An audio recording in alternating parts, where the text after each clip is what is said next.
Hello' ছাত্ৰসকল স্বাগতম জনাইছো আমাৰ ইউটিউব চেনেল এক্সাম গুৰু আছামিজলৈ। গতিকে ছাত্ৰসকল আজি তোমালোকৰ লগত আৰু কিছুমান এমচিকিউ লৈ আহিছো, খুবেই গুৰুত্বপূৰ্ণ এমচিকিউ। তোমালোকৰ নেক্সট পাৰ্ট, যদি ফাৰ্ষ্ট পাৰ্টটো তোমালোকে চোৱা নাই ডেছক্ৰিপশ্যনত লিংক আছে, তাৰ পৰা তোমালোকে চাই লোৱা। গতিকে ছাত্ৰসকল ইয়াতে প্ৰথমটো প্ৰশ্ন তোমালোকে চোৱা যে যদি ট্ৰায়েংগল এবিচিৰ এংগুল চি ইকুৱেল 90 ডিগ্ৰী হয় তেন্তে cos a plus b ৰ মান কিমান হ'ব? গতিকে ছাত্ৰসকল ইয়াৰ শুদ্ধ উত্তৰটো হ'ব 1, যেটো অপচন নম্বৰ এ আছে এটো হ'ব ইয়াৰ শুদ্ধ উত্তৰ। তাৰ পাছৰ প্ৰশ্নটো চোৱা যে তলৰ কোনটো উক্তি শুদ্ধ? যে সকলো বৃত্তই সৰ্বসম। তাৰ পিছত বি নম্বৰটো আছে সকলো বৰ্গই সদৃশ। গতিকে ইয়াৰ শুদ্ধ উত্তৰটো হ'ব বি নম্বৰটো, যে সকলো বৰ্গই সদৃশ। এটো খুবেই গুৰুত্বপূৰ্ণ এটা প্ৰশ্ন। তাৰ পিছৰ প্ৰশ্নটো চোৱা যে সমকোণী ত্ৰিভুজ এবিচিৰ এংগুল এ 90 ডিগ্ৰী আৰু এডি লম্ব বিসি, তেতিয়া হলে বিডি বাই ডিসি ইয়াৰ শুদ্ধ উত্তৰটো হ'ব তোমালোকৰ যেটো বি নম্বৰটো অপচন আছে, যে এ বি বাই এসি।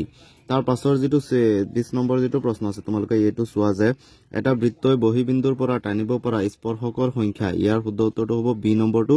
তাৰ পিছৰ 21 নম্বৰ প্ৰশ্নটো চোৱা যে দুটা জ্যাই 10 সেন্টিমিটাৰ ব্যাসাৰ্ধৰ বৃত্তৰ কেন্দ্ৰত এটা সমকোণ উৎপন্ন কৰিছে, জ্যাৰ দৈৰ্ঘ্য হ'ব, ইয়াৰ শুদ্ধ উত্তৰটো হ'ব চি নম্বৰটো 10√2।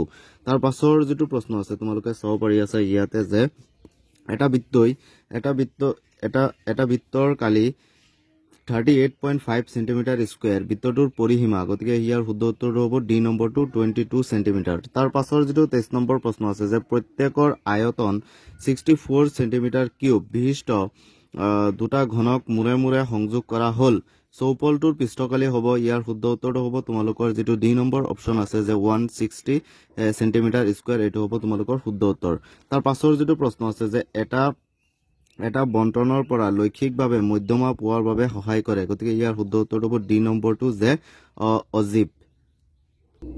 ছাত্ৰসকল ইয়াৰ পাছৰ প্ৰশ্নটো তোমালোকে চোৱা যে মাধ্য বহুলক আৰু মধ্যমাৰ সম্পৰ্ক। গতিকে ইয়াৰ শুদ্ধ উত্তৰটো হ'ব বি নম্বৰ যেটো অপচন আছে, এই বি নম্বৰটো হ'ব বহুলক ইকুৱেল 3 ইনটু মধ্যমা মাইনাস 2 ইনটু মাধ্য। তাৰ পাছৰ যেটো প্ৰশ্ন আছে তোমালোকে ইয়াতে চাব পাৰি আছে 26 নম্বৰ যেটো প্ৰশ্ন আছে যে এটা অসম্ভৱ ঘটনাৰ সম্ভাৱিতা হল। গতিকে সদায় অসম্ভৱ ঘটনাৰ সম্ভাৱিতা তোমালোকৰ হ'ব 0। তাৰ পিছৰ যেটো 27 নম্বৰ প্ৰশ্ন আছে তোমালোকৰ যে এটা লুডুগুটি এবাৰ দলিওৱা হল, শূন্য পোৱাৰ সম্ভাৱিতা উলিওৱা। গতিকে ইয়াৰ শুদ্ধ উত্তৰটো হ'ব 0 অসম্ভৱ ঘটনা। গতিকে ছাত্ৰসকল এনেকুৱা ধৰণৰ প্ৰশ্ন তোমালোকৰ এমচিকিউ আকাৰে আহিব পাৰে। তাৰ পিছৰ প্ৰশ্নটো চোৱা যে এটা ঘনকৰ দিক 1.2 সেন্টিমিটাৰ, ঘনকটোৰ আয়তন কিমান হ'ব? গতিকে ছাত্ৰসকল ঘনকৰ দিক দিয়া আছে 1.2 সেন্টিমিটাৰ, এতেকে ঘনকৰ আয়তন হ'ব তোমালোকৰ 3 বাৰ মাল্টিপল কৰিলে হৈ যাব ঘন সেন্টিমিটাৰ, তো 1.728 ঘন সেন্টিমিটাৰ। এটো এটা খুবেই গুৰুত্বপূৰ্ণ প্ৰশ্ন, তোমালোকৰ এমচিকিউৰ কাৰণে এনেকুৱা ধৰণৰ প্ৰশ্ন আহিব। তাৰ পাছৰ প্ৰশ্নটো চোৱা যে এনেকুৱা ধৰণৰ প্ৰশ্ন আহিব পাৰে যে 3√8, 3√27, 3√64 ৰ মান হ'ব। গতিকে ইয়াৰ শুদ্ধ উত্তৰটো হ'ব ডি নম্বৰ যেটো অপচন আছে 9, এটো হ'ব ইয়াৰ শুদ্ধ উত্তৰ। তাৰ পাছৰ 7 * 11 * 13 প্লাস 13 সংখ্যাটো কি সংখ্যা? গতিকে ইয়াৰ শুদ্ধ উত্তৰটো হ'ব যৌগিক সংখ্যা। ছাত্ৰসকল ইয়াৰ পাছৰ এমচিকিউটো তোমালোকে চোৱা যে প্ৰত্যেকৰ আয়তন 64 সেন্টিমিটাৰ কিউব বিশিষ্ট দুটা ঘনক মূৰে মূৰে সংযোগ কৰা হল, চৌপলটোৰ পৃষ্ঠকালি হ'ব। গতিকে ইয়াৰ শুদ্ধ উত্তৰটো হ'ব ডি নম্বৰটো, এটো এছএছএলসি 2020 আহিছিলে 160 সেন্টিমিটাৰ স্কয়াৰ। তাৰ পাছৰ যেটো প্ৰশ্ন আছে যে এটা শংকু আৰু এটা বেলনৰ ব্যাস আৰু উচ্চতা সমান হলে সিহঁতৰ আয়তনৰ অনুপাত। গতিকে ছাত্ৰসকল সিহঁতৰ আয়তনৰ অনুপাত যেটো বি নম্বৰ অপচন আছে, এই বি নম্বৰটো হ'ব ইয়াৰ শুদ্ধ উত্তৰ। ছাত্ৰসকল ইয়াৰ পাছৰ প্ৰশ্নটো চোৱা যে তলৰ তালিকাখনৰ খালী ঠাইত ৱাইৰ মান হ'ব। গতিকে এই তালিকাখনৰ ৱাইৰ মান হ'ব চি নম্বৰ যেটো অপচন আছে, যে 4, এটো হ'ব ইয়াৰ শুদ্ধ উত্তৰ। তাৰ পিছত তলৰ কোনটো সংখ্যা অযুগ্ম সংখ্যাৰ বৰ্গ? গতিকে ছাত্ৰসকল ইয়াৰ উত্তৰ হ'ব 2 নম্বৰটো 169। তাৰ পাছৰ যেটো প্ৰশ্ন আছে 3 নম্বৰ যে তলৰ কোনটো সংখ্যা অপৰিমেয়? গতিকে ইয়াৰ শুদ্ধ উত্তৰটো হ'ব পাই, সি নম্বৰটো। তাৰ পাছৰ 4 নম্বৰ ইমান পৰিমেয় সংখ্যাটিৰ দশমিক প্ৰহৰণৰ দশমিক স্থানৰ পৰিসমাপ্তি হোৱা স্থানৰ সংখ্যা হল। এটো খুবেই গুৰুত্বপূৰ্ণ প্ৰশ্ন তোমালোকৰ এইবাৰৰ কালিৰ পৰীক্ষাৰ বাবে, যে বি নম্বৰটো হ'ব ইয়াৰ শুদ্ধ উত্তৰ।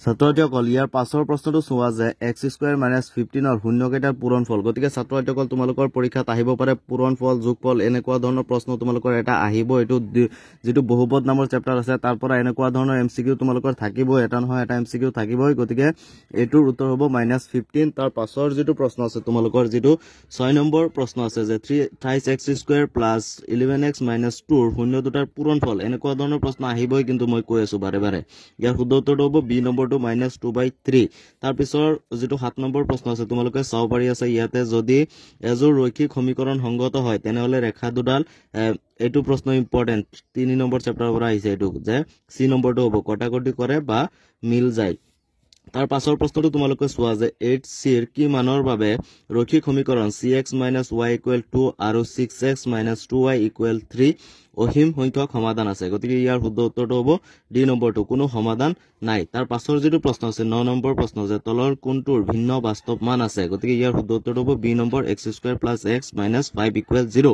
তাৰ পাছৰ যেটো 10 নম্বৰ প্ৰশ্ন আছে 64x² - 1 = 0 ৰ ধনাত্মক বাস্তৱ মূল হ'ব গতিকে ইয়াৰ শুদ্ধটো হ'ব সি নম্বৰটো যে 1/8 তাৰ পাছৰ যেটো প্ৰশ্ন আছে 11 নম্বৰ প্ৰশ্ন 19, 18 1/5 7 এটো যেটো সমান্তৰ প্ৰগতি যেটো দিয়া আছে যে সমান্তৰ প্ৰগতিটো ঋণাত্মক পদ কোন কেইটা গতিকে ইয়াৰ শুদ্ধ উত্তৰটো হ'ব বি সি ডি তাৰ পাছৰ যেটো প্ৰশ্ন আছে 12 নম্বৰ যেটো প্ৰশ্ন আছে তোমালোকৰ যে a 5,4 আৰু b -2,3 বিন্দুৰ পৰা x অক্ষৰ ওপৰত সমান দূৰত্বত থকা বিন্দুটো ইয়াৰ শুদ্ধ উত্তৰটো হ'ব এ নম্বৰটো হ'ব ইয়াৰ শুদ্ধ উত্তৰ তাৰ পাছৰ যেটো 13 নম্বৰ প্ৰশ্ন আছে যে a cos 35 ডিগ্ৰী, 0 আৰু b 0, a cos 55 ডিগ্ৰী বিন্দুৰ মাজৰ দূৰত্ব গতিকে ইয়াৰ শুদ্ধ উত্তৰটো হ'ব তোমালোকৰ বি নম্বৰটো যে √a² হ'ব তোমালোকৰ শুদ্ধ উত্তৰ ছাত্ৰসকল ইয়াৰ পাছৰ প্ৰশ্নটো তোমালোকে চোৱা যে 9sec² 60 ডিগ্ৰী - 9tan²